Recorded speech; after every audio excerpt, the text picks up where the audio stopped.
Guys, this is what Final Fantasy IX means to me, man. This video just proves it.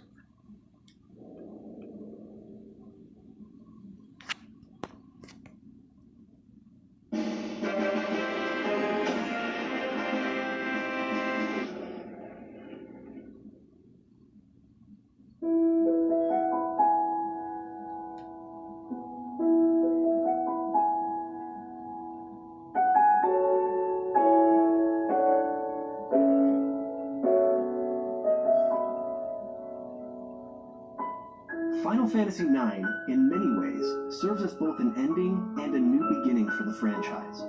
It was the last Final Fantasy to be produced for the original PlayStation, and coincidentally, also the final single-digit installment in the main series, ushering in the turn of the century and the dawn of a new console generation.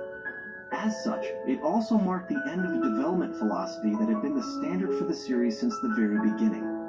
All of the games that have followed this installment, in the minds of many longtime fans, have never really been quite the same. Exactly. This is likely due to the fact that Final Fantasy IX proved to be the last game into which series creator Hironobu Sakaguchi would step into an influential creative role during his tenure at Square. I think it's an interesting thought that this Final Fantasy may be the only one that's ever truly lived up to its namesake. Exactly. Being the last game in the series to be conceived and written by its creator.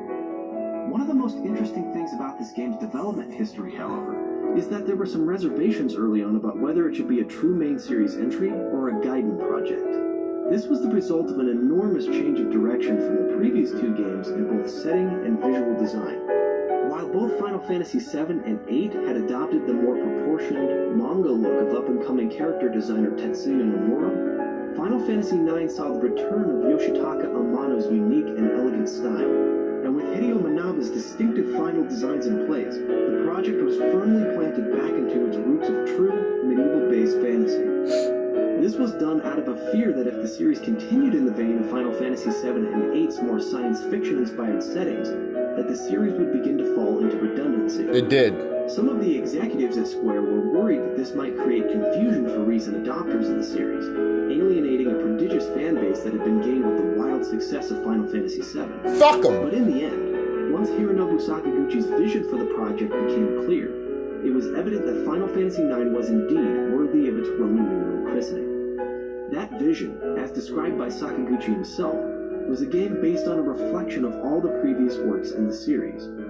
Art director Hideo Minaba later reiterated this in an interview, where he said, "As this is the last single-digit Final Fantasy, we wanted to give the feeling of a series watershed, a sort of grand collection of what has come before." This is perhaps one of the reasons why Sakaguchi has declared Final Fantasy IX to be his personal favorite, affirming that it's the closest to his ideal view of what Final Fantasy should be. It is. And I couldn't agree more.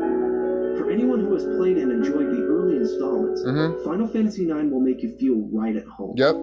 Not only is it tonally consistent with the NES and SNES era, but it also has dozens of clever, whimsical references to its predecessors, which is sure to delight longtime fans. It also has an absolutely perfect balance between its deep, character-driven emotional elements and its charming, lovable humor, which, coupled with its intelligent and well-balanced gameplay systems, makes it one of the best the series has to offer.